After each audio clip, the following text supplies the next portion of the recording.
2, 3.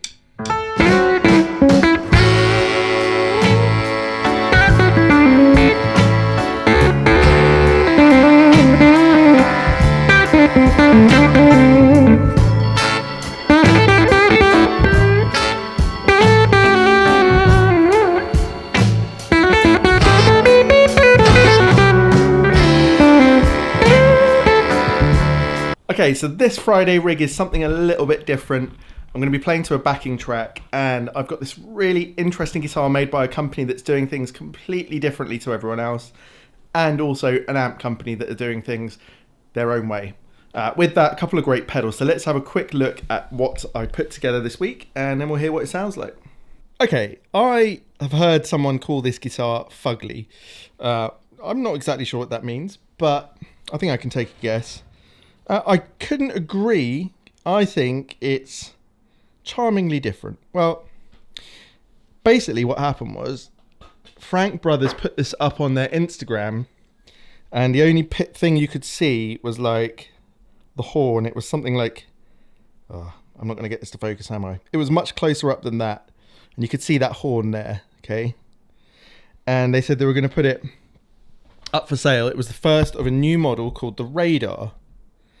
And I immediately thought, okay, they're going to be doing something like an SG. Wasn't exactly sure. So anyway, I was on their mailing list, and it got to whatever it was, 5 p.m. on the day that they were going to release it. And I got the email. And if you don't know, those emailing companies, they don't always actually send the emails exactly at the same time. If the list is big enough, they don't. So I had friends waiting for the email who didn't get it. And I saw this thing, and I immediately thought, this is not an SG. And I didn't read the blurb or anything. I just clicked through. I've been wanting a Frank Brothers guitar. I clicked through, and I managed to grab it before anyone else, which was lucky because I saw quite a few people saying that they'd been hoping to get it. What makes this quite unique? Well, a few things. This is a bolt-on guitar. Not what you'd expect exactly. You know, 2 humbuckers, looks a bit like an SG. You just wouldn't expect it to be bolt-on. And I think this is such a gorgeous design here. They've made their own plate. It looks really cool. As usual, attention to detail with Frank Brothers. If you've not heard them, check their website out. They make some of the most amazing guitars. A lot of it is machined with CNC. It's all very sort of high-tech, pretty modern. And yet they're creating these guitars with this like vintage sensibility and quite a left field look to them. And I've played one of their other models, the Arcade. It's a semi-hollow one. Oh my God, it's amazing. I mean, it seems to me like every guitar they produce is a complete peach.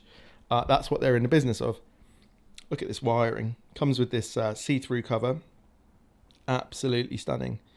And to change the pickups at the front, you don't have to muck around with this. You can leave this gorgeous wiring.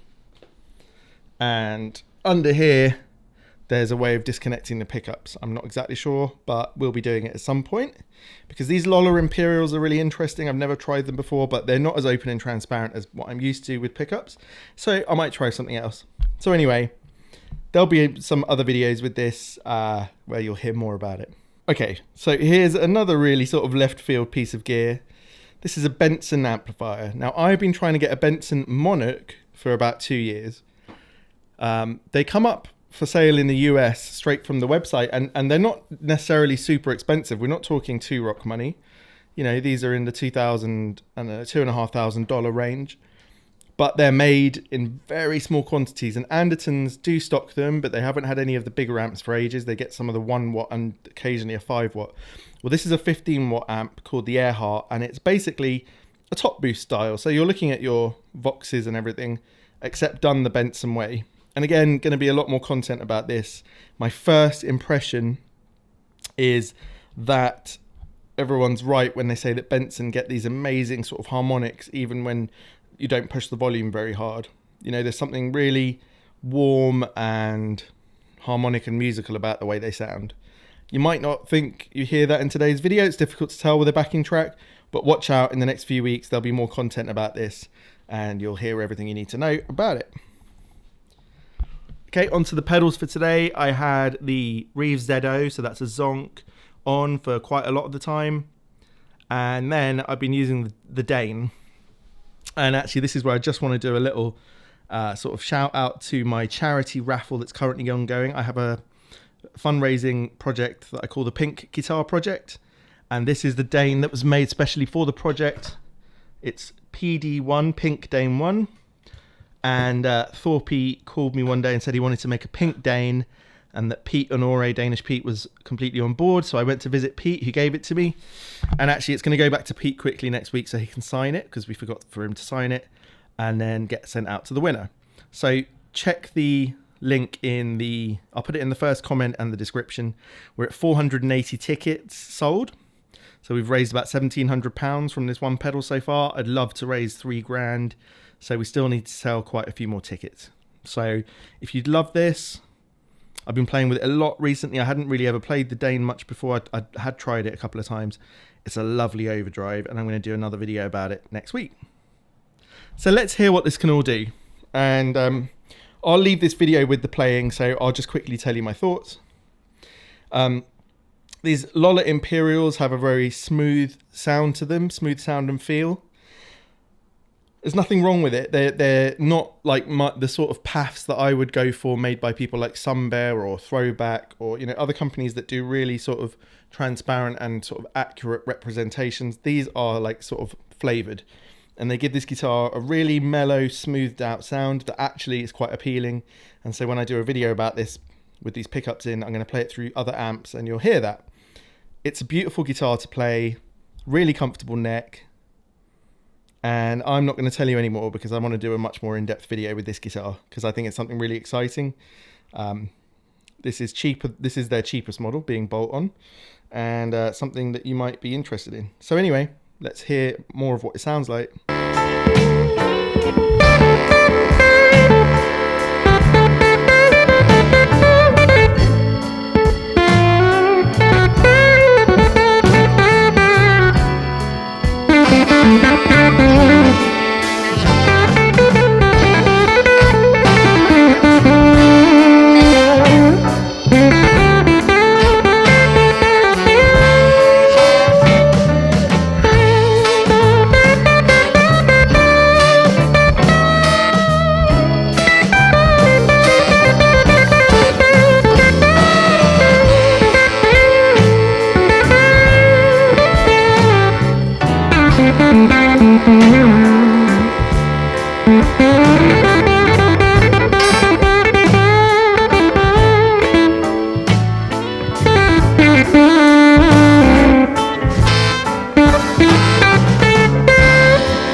Thanks for watching, guys. Just a really short one today. I'm still recovering from COVID that I had last week, and it keeps coming back at me, and I'm absolutely knackered. So I apologise for the short content, and there may not be a lot of content for the next 2 weeks while I recover. So anyway, I hope you enjoyed this one, and I'm hoping to be back on my feet properly as soon as possible. So have a good weekend. Cheers.